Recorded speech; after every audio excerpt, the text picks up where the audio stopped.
خاموشی ایک عظیم نعمت ہے، بالخصوص اس مقام پر جہاں اختلاف زیادہ، آوازیں بلند، علم کی کمی اور دلیل کی کوئی اوقات نہ ہو۔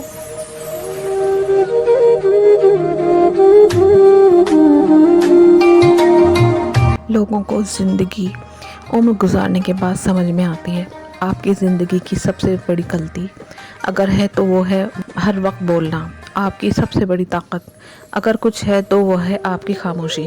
اگر آپ اسے سمجھ لیں تو آپ کی زندگی ہمیشہ کے لیے بدل سکتی ہے۔ یہ راز صرف کامیاب لوگ ہی جانتے ہیں اور عام لوگ سمجھ نہیں پاتے۔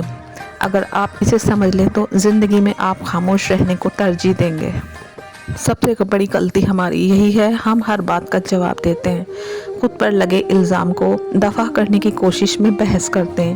یاد رکھیے، ہر وقت کا جواب دینے میں، بحث میں حصہ لینے میں ہی سب سے پہلے ہم اپنی اہمیت کھو دیتے ہیں، اپنی طاقت کو ضائع کرتے ہیں۔ لیکن جب ہم خاموش ہو جاتے ہیں تو کچھ حیران کن ہوتا ہے۔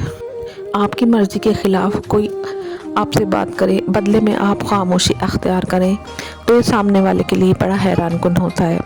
ساتھ ہی آپ خاموش رہنے کی وجہ سے اپنے اندر ایک طاقت محسوس کرتے ہیں۔ بس پہلا معجزہ یہی ہے آپ کی زندگی بدلنے کا۔ حضرت واصف علی واصف کا کہنا ہے، خاموشی انسان کو کمزور نہیں، ناقابل شکست بنا دیتی ہے۔ خاموش رہنے والا انسان کبھی کسی سے شکست نہیں کھاتا۔ اپنے غصے کو خاموشی میں بدل کر لوگوں کو حیران کر دیجیے، اور جو شخص جتنا خاموش رہتا ہے اپنی عزت کو اتنا ہی محفوظ رکھتا ہے۔ صبر، خاموشی اور لا تعلق کی بہترین انتقام ہے۔ خاموشی کمزوری نہیں بلکہ سب سے بڑی طاقت ہے۔ ہر کسی کو جواب دینا ضروری نہیں، بلکہ کچھ باتوں کو نظر انداز کرنا ہی سمجھداری ہوتی ہے۔ اپنی انرجی بچائیے اور اسے ان لوگوں پر خرچ کیجیے جو آپ کی قدر کرتے ہیں۔